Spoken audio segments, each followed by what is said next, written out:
Hey everybody, so let's talk about advocating for your dog. So we have been working on our relationship, of course, but how do we build trust and have our dogs follow us everywhere and feel safe about things?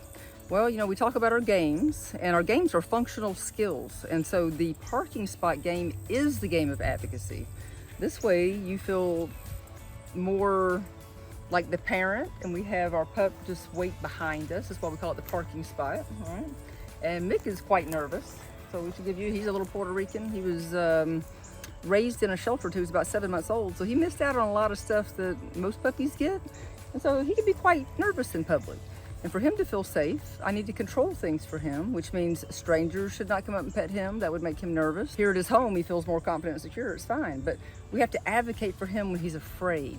We don't want to let people do things that are making our dog afraid, but they're making the person feel good. And guess what? You might not ever even see them again. So do what's good for your pup.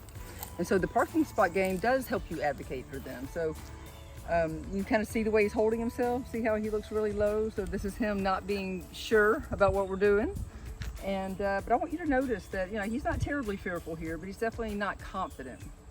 And so the parking spot, so let's imagine, Joseph's holding the camera, but let's imagine somebody's walking toward me, right?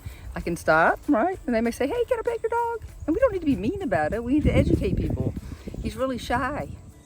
But what I like to do is bring them on my boat with me. I like to say, well, just you being here talking to me and him standing and hanging out behind me and feeling good about it, and you're not putting any social pressure on him, that is making a good mark on him. All right, it's teaching him that humans aren't so bad. They're not going to always come and try to molest me. That's how they see it when you're nervous. So that would be a reason to do that with shy, fearful dogs or fearful dogs. Now, the other flip of the coin is if we have a dog who is really, maybe higher in an energy or younger and learning maybe, and they get too excited when they see people or dogs. The same concept can kind of apply, but it's kind of on the other side of the coin. So now we may do the parking spot game. So now I can stop people from coming to excite my dog more. Remember, this is very American. I like to be a little bit of European in my dog life. I don't want people coming to do that to them. It teaches them to be excited every time I meet a person, jump on them. We all hate the dog jumping on everybody. This is how they learn. So same thing, we're just gonna let people know that, hey, we're socializing, but we're teaching them to be calm around people. And then once they calm down and they relax and get closer to zeros in, then I will let them come out. And the first thing I want to do is still have the person ignore while they sniff. And then as long as we can be gentle, then of course, all right?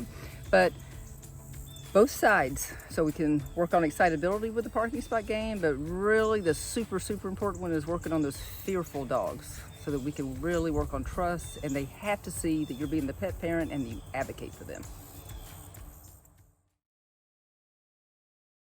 Thank you for watching. Please like and subscribe and help us grow a positive place on the internet.